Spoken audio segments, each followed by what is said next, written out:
What's up, guys? Welcome to Bliss at Noon Update. I'm your host, Logan Noone. We're your source for mental health news. So today we're going to start out with, quite frankly, a very tragic story. One of the biggest stories in mental health over the last couple months was the Naval Yard shooting. It was an event that left many innocent people dead by a man who opened fire at a naval yard in Washington, D.C. Now, this man had suffered from mental illness and had clear cries for help that weren't addressed properly.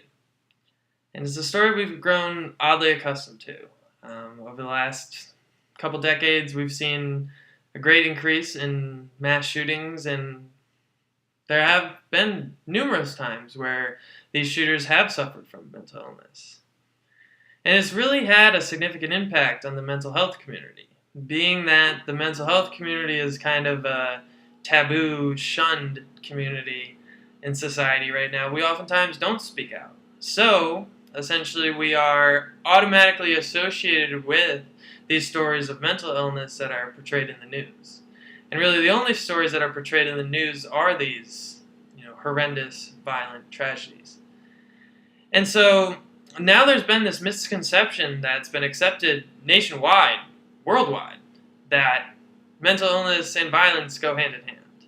I myself have experienced some of this connection between mental health and violence. I remember one time specifically, I came out to someone I was close with about my bipolar disorder, and they congratulated me by saying, "Oh wow, well, you don't seem violent at all." Thanks.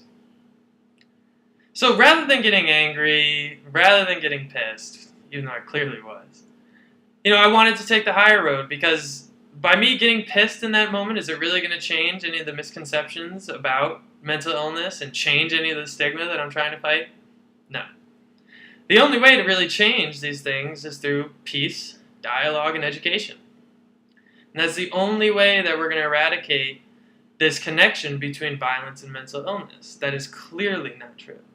I've learned that over those last 2 years or so being involved with the mental health community, that these people are some of the most sympathetic, caring, and open people I've met in my entire life.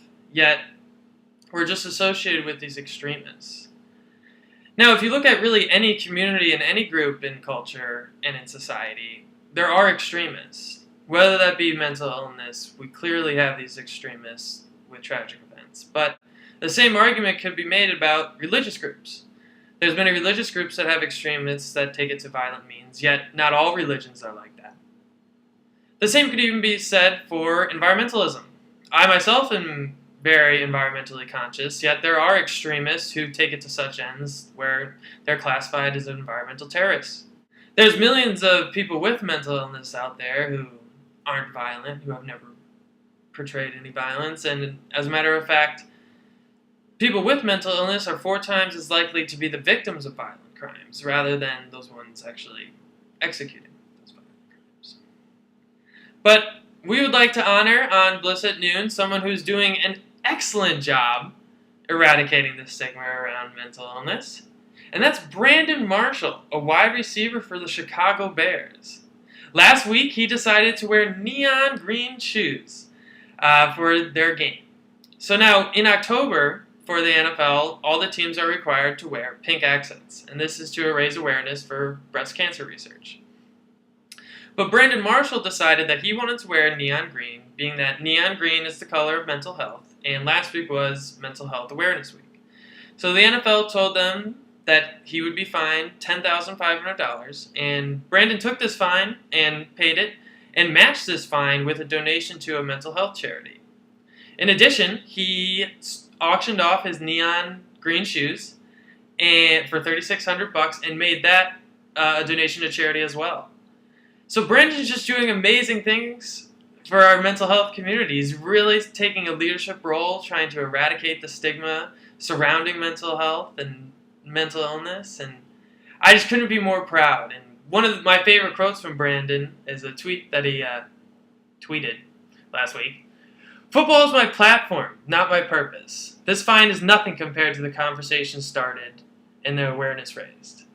And I'm just so proud of you, Brandon. I'm a Patriots fan personally, but I'm going to be rooting for you this whole rest of the season. I'm going to be rocking some neon green too for Mental Health Awareness Week.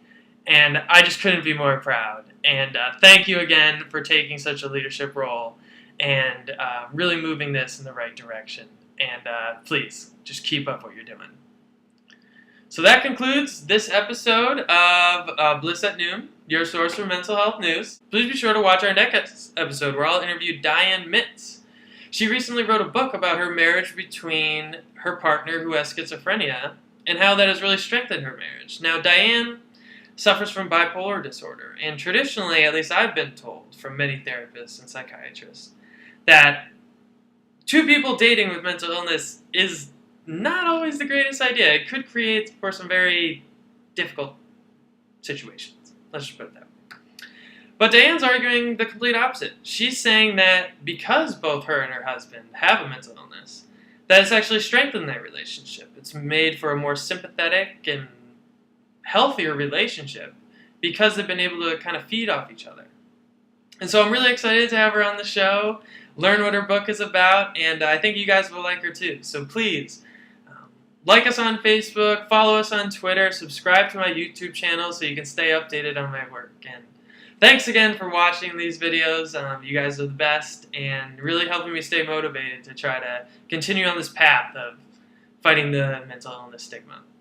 Thanks again. Go Red Sox.